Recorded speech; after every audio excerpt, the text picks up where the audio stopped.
So there's a useful jazz improvising technique that you can use with a bebop scale to create a feeling of harmonic movement in your solos, or even to start outlining chord changes. I'm Dr. Saul Richardson from Jazz Workshop Australia, and in this video I'll show you how to do this using the minor bebop scale. We're going to be using the minor bebop scale.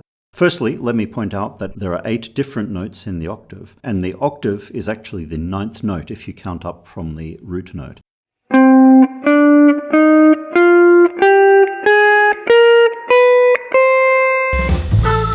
So now let's go through some exercises that you might take your students through. And if you're learning yourself, then by all means go through the exercises yourself as well. They'll definitely help you to learn this technique.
We're going to be using the minor bebop scale, emphasizing 2 different sets of notes.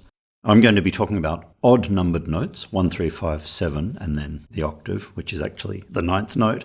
And I'm going to be talking about even numbered notes, the 2nd, the 4th, the 6th, and the raised 7th, or the leading note, in other words. Minor bebop scale starting on the 1 and emphasizing the odd numbered notes, 1, 3, 5, flat 7.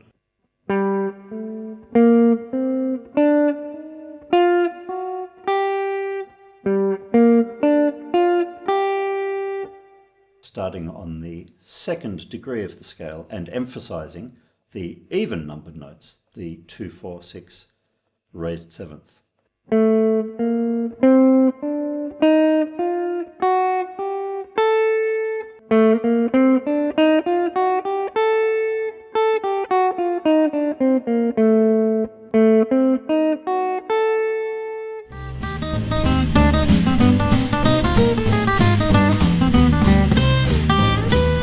So we have 2 different versions of the scale.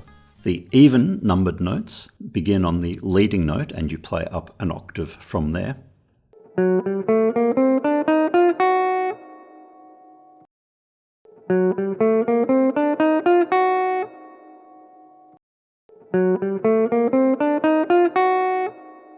The odd numbered notes begin on the tonic, on the root note, and go up 1 octave from there.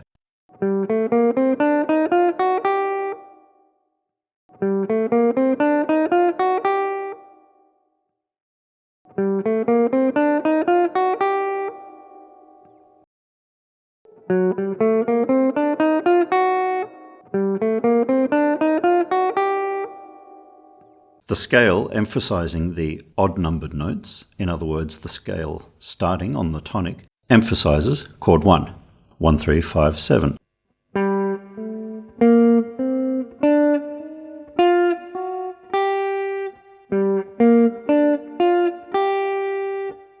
That's a minor 7 chord.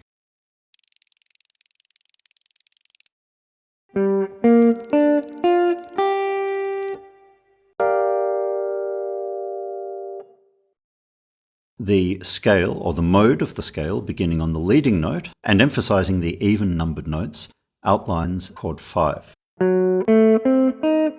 It outlines chord 5 as a dominant 7 flat 9 chord. In this example, we're in the key of G minor, so chord 5 is D7 with a flat 9. Just to quickly explain that, the leading note, F sharp,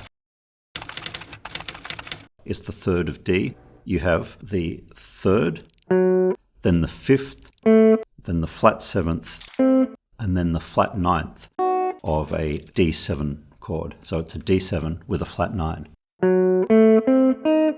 And it sounds the same as a diminished 7th chord. And that's a feature of dominant 7 flat 9 chords, of 7 flat 9 chords, that's really powerful and immensely useful for the future. More on that in future videos, of course. So, the leading note mode of the scale, raised 7th, 2, 4, 6, and the raised 7th on top, emphasizes D7 flat 9, and the scale starting on the tonic, emphasizing therefore the odd numbered notes, 1, 3, 5, 7, emphasizes a G minor 7 chord, chord 1. Therefore, if we play things emphasizing the even numbered notes, it's going to sound like chord 5. And if we improvise stuff emphasizing the odd numbered notes, it's going to sound like chord 1. So we can use this property to help your students to begin outlining chord changes.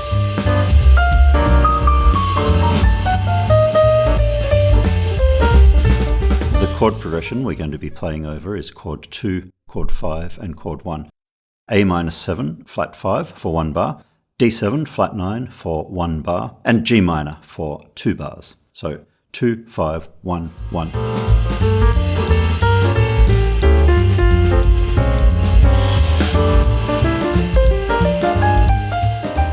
Exercise 1. Just the root notes of each one of those scales.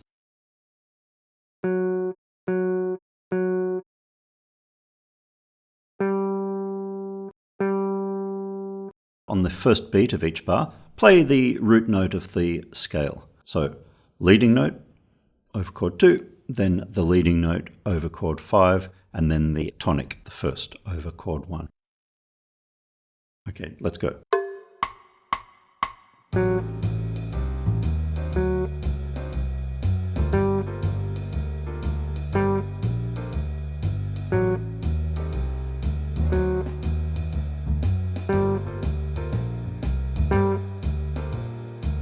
Okay, now let's do the same thing, but with a different rhythm.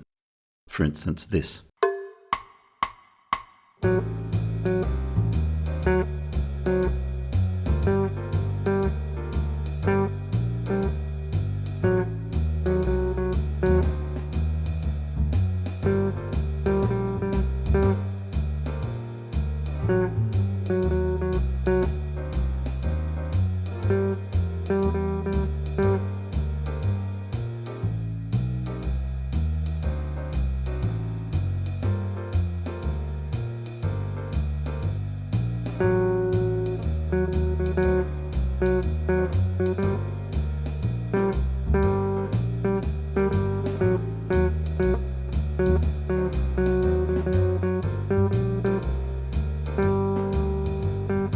Okay, the next step we're going to use 3-note groups. The leading note, the first and the second, so F sharp, G and A. That's the first group of notes, and that's going to outline chord 2 and 5. And notes 1, 2 and 3, G, A and B flat, is going to emphasize chord 1. Okay, here's the pattern.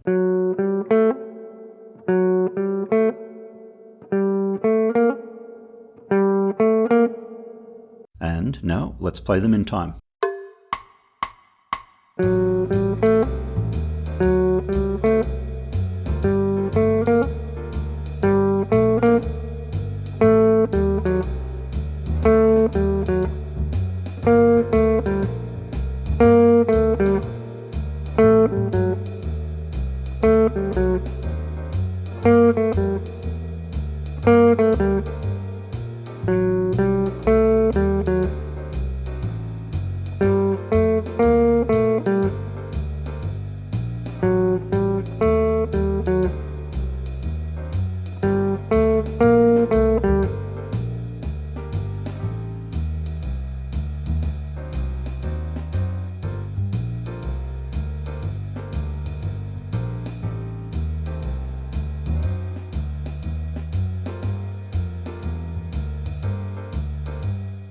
Okay, good. Now we're going to move on to 5-note groups. From the leading note up to the 4th.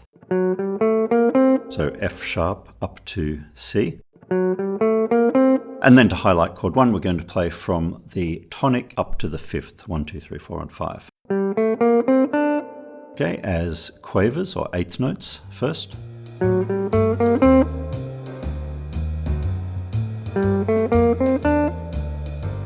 And now some variations.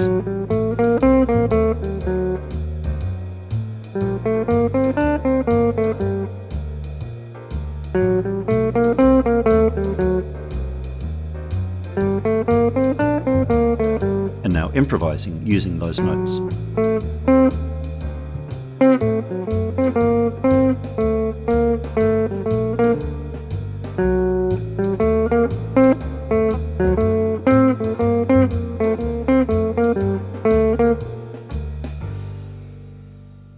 Okay, and next we'll move up to 9-note groups.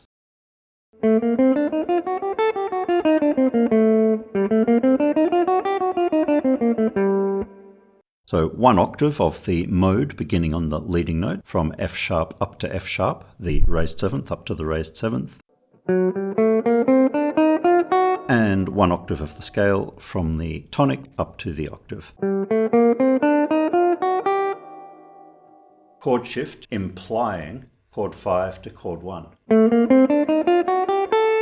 Chord 5 and chord 1.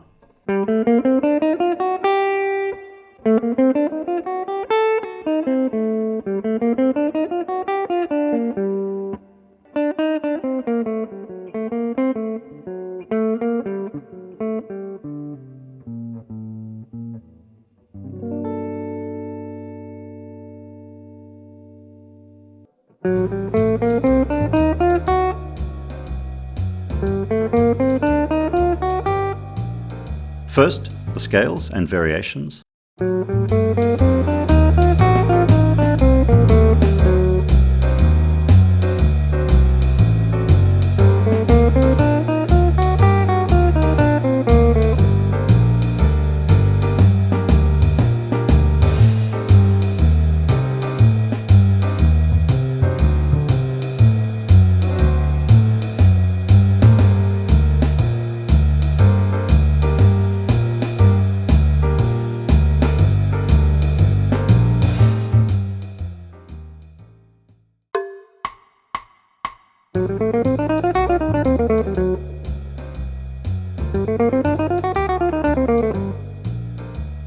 And then improvising using these.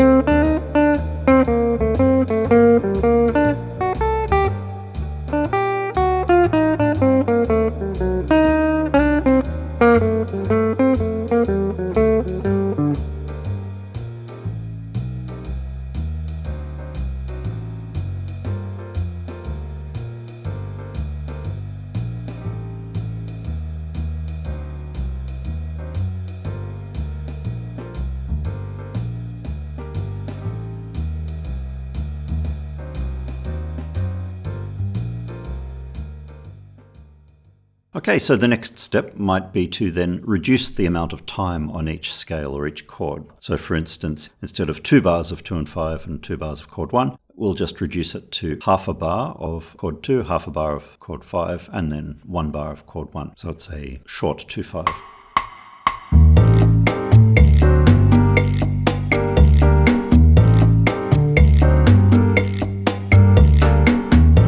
And then the next step might be to try this in different keys.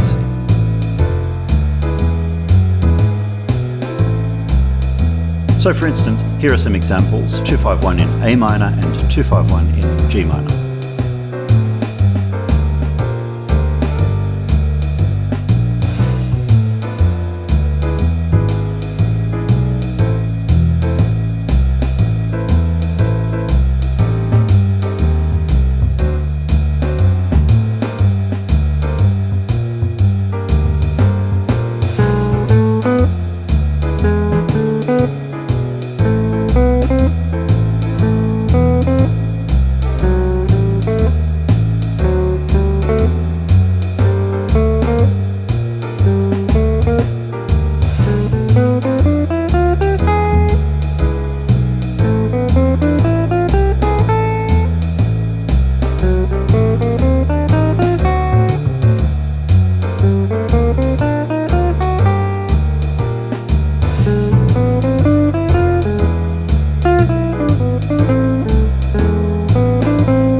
Okay, so there are some examples of some steps that you could go through, some exercises that we could teach students to help them build not only fluency in this technique, but also to gradually refine and enhance their awareness of time as they play. That's really important when it comes to playing chord changes or just playing jazz in a band. Okay, that's it for today. Thanks so much for watching. Like and subscribe so you're more likely to see new teaching jazz videos. I hope this has been helpful for you. I found it really useful for my own teaching practice, and my students have gotten good results using this. So I do encourage you to give it a try. Anyway, thanks again, all the best and happy teaching. Bye now.